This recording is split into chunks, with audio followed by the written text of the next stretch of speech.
Happy Homebrew Weekend. It's Tuesday, the 15th of October. 4:35 p.m. Sorry, I'm just checking my clock to see what time it is. This is the gap. This is the gap I was expecting, where life gets in the way, things happen, we do things, and I don't get you fall off the hamster wheel just a little bit. And it's actually not brewing stuff that's kind of throwing me off a little bit. It's life stuff, which is cool because life happens. Sunday, the 9th of October, I want to say. Let me have a quick look. Sunday, the 6th of October. I had Andrew the Jack Simpson around. And I haven't been able to touch a beer since then. So we tried to break the world record for most alcohol consumed in 4 hours, apparently. He came around on Sunday the 6th to record, or to catch up, but to record a couple podcasts. And we ended up recording 3. We recorded a full-length episode of Yeah, Beer and That, about an hour and a half's worth. And then 2 RCBB reviews. I haven't been able to edit them or even listen back to them since then. I was violently ill for a couple of days, I'll be honest. And I guess we'll see if they're releasable. I honestly, the worst thing, this is not even like beer or homebrew related. We did the podcasts, and I don't remember him leaving. I don't remember getting upstairs. It was just pure excitement, beer drinking, joy, which doesn't always lead to great podcasting. Just FYI, that's the problem that we're going to have, is that I don't think what we did ended up being listenable. And that is what it is. And if it's not, we'll do another one. And if it was, we'll release it. And I doubt it though, very doubtful. Like, if I can't remember what happened, then probably not going to be the best episode. I've got some Peroni Reds behind me. It's going to be my first beer really since the 6th, I want to say, Sunday the 6th. It's the 15th today. It's my little boy's birthday in 2 days. Straight away. All right, third time's the charm. If anything fails again, I'm not doing this. This is it. I've 2 different tech fails. I think my camera's busted. I think my other camera's busted. I can't use it. I've got to use my Nikon. So anyway, what we were doing, cracking a lovely Peroni Red.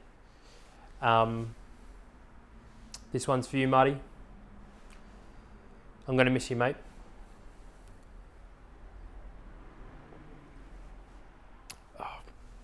Now, absolutely going down like razor blades. And that's not because it's an undelicious beer. Fantastic beer. I'm certain Andrew and I got alcohol poisoning some 11 days ago now. So that's the problem with these homebrew weekends, Wednesdays, weeklies, whatever you want to call them. If I was so worried about falling off the hamster wheel.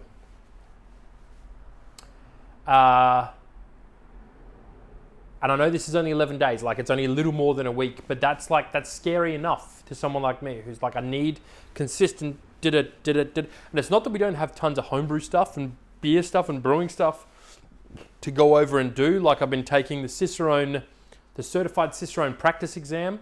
That was kind of terrifying. I've got the tasting down. I'm certain about that, but it's the other stuff that's, the problem. Not a problem, but you know what I mean, the problem.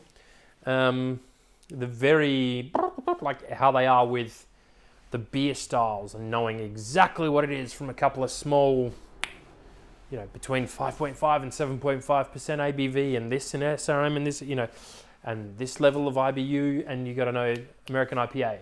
And it's one of those, I guess it's a good thing, because once you spend the time in it and you've got like that's true and correct. All the stuff that I've just said is true and correct for American IPA because I've gone heavy on the American beer styles, which, is what it is. Not sure what I was talking about. That's right. So producing I think we got 3 podcasts done, broadcasts, radio programs, whatever you want to call them. The quality is a concern. And the thing is, the quality is never normally a concern.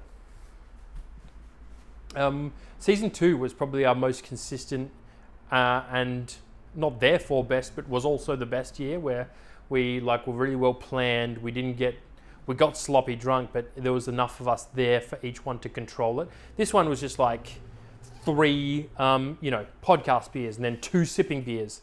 And then, we got a bottle of wine on the table as well. And it just seemed like children who were allowed to drink alcohol and what would happen there.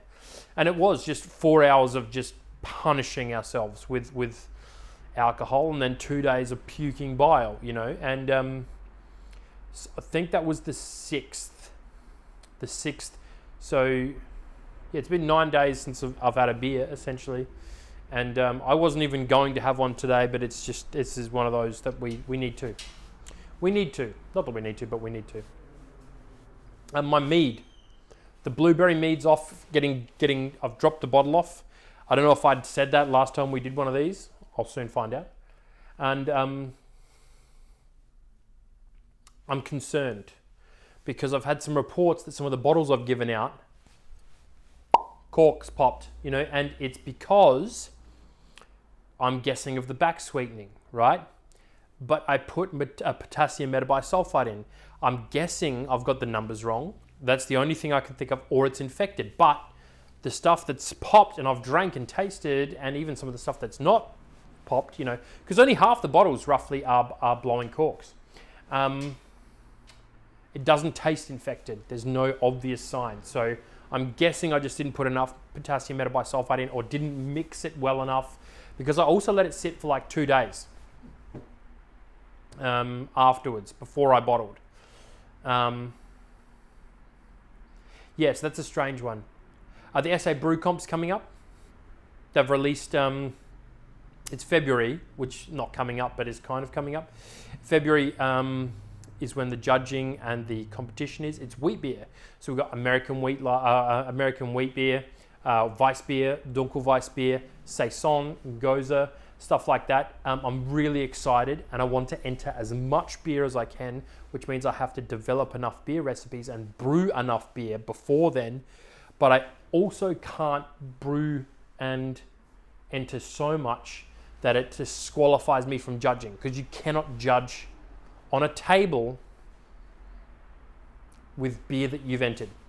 So I've got to be a bit selective. I know there's wheat wine on there. I'm not going to drink a wheat wine and I'm not going to brew a wheat wine. So I might be able to get into the heavy table judging those. I haven't judged those before.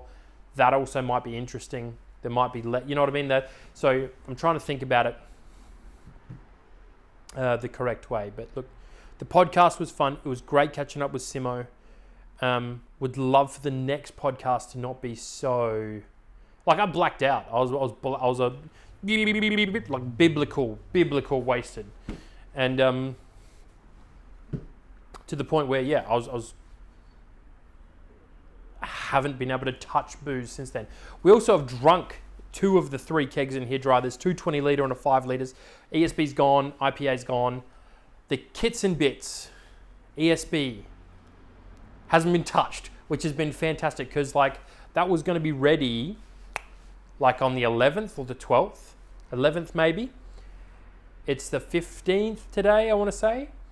So that's just been sitting, carbonating slowly, 10 psi, 2 degrees, 1.5 to 2 degrees, or 1.5 to 2.5. So that should be fantastic. I can't wait to try that and see how that went. We're very keen to do more podcasts. We've got tons of ideas, tons of different podcasts we want to do. We want to chat with the Selegno guys, and they're wood or barrel fermented and aged amber ales, stouts, stuff like that, which is really cool. I've tried some of their beers. Their amber was Le Mot Juste. But yeah, just trying to keep on the hamster wheel. I got lots of videos to edit, more podcasting to do, more podcasting, like more audio content to edit. Just trying to keep on top of it with life and family and work. You know, all lovely problems to have. You know, so yeah, I'm really hoping this works because third time's the charm. Do you know what I mean? This is take 3 of a very simple. It's supposed to be a real simple, nothingy thing. And it's taken quite the time. But yeah, life's good. I hope you're brewing some good beer. I hope you're drinking some good beer. And I hope you're spending some time with your family and your friends. Here's the big man. I miss you, Marty. And see you on the next one.